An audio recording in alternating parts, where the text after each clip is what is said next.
ஆண்டவர் என்ன வசனம் வைத்திருக்கிறார் தெரியுமா? லூக்கா 6ஆம் அதிகாரம் 36வது வசனம்.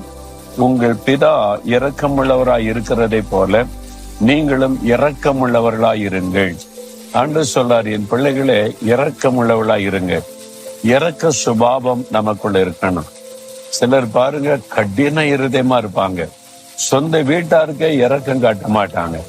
வீட்டிலேயே கடின இருதயத்தோட நடந்து பேசுவது, அடுத்தவங்களை அப்படியே அடிமைத்தனத்தில பயத்தில வைத்திருப்பது, அப்படின்னு ஒரு இரக்க சுபாவம் நமக்குள்ள இருக்கணும்.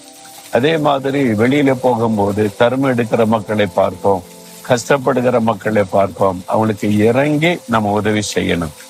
ஏன் ஆண்டவர் இரக்கத்தை எதிர்பார்க்கிறார்? நீங்க இரக்க குணமா இருந்தா மற்றவங்களுக்கு உதவி செய்வீங்க. இயேசு கிறிஸ்து பாருங்களேன், இரக்க சுபாவம் உள்ளவர். அவர் பிச்சை எடுக்கிற மனிதன் கூப்பிட்ட போது கூட இறங்கி அவனுக்கு அற்புத சுகம் கொடுத்தார். பாவத்திலே பாதிக்கப்பட்ட ஒரு மகளை எல்லாரும் குற்றப்படுத்தினாலும் மற்றவங்க பார்க்கிறபடி பார்க்காதபடி ஆண்டவர் இறங்கி அவருடைய பாவத்தை மன்னித்து ஒரு புதிய வாழ்க்கைக்குள்ளே நடத்தினார். இதைத்தான் இயேசுவிலே பார்க்கிறோம்.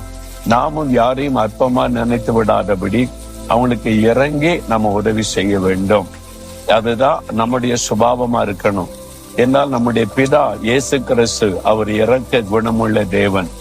அவரை போல நாமும் இரக்கம் உள்ளவர்களா இருக்க வேண்டியது அவசியம். நம்மளால் முடிந்த அளவு இரக்கத்தோடு மற்றவங்களுக்கு உதவி செய்யணும். இயேசுவை போல இரக்க குணம் நமக்குள்ள உண்டாகணும். அதுக்காக ஜெபிக்கிறீங்களா? ஆண்டவரே, உங்களை போல ஒரு இரக்க குணம் எனக்கு வேணும். நீங்க இறங்குகிறதை போல நானும் மற்றவங்களுக்கு இறங்கி உதவி செய்யணும். இன்றைக்கு யாருக்காவது நான் உதவி செய்ய சரியான ஆளை எனக்கு காண்பியும். தேவை உள்ள மக்களுக்கு உதவி செய்து இரக்க குணத்தை நான் வெளிப்படுத்தி எனக்கு உதவி செய்யும்.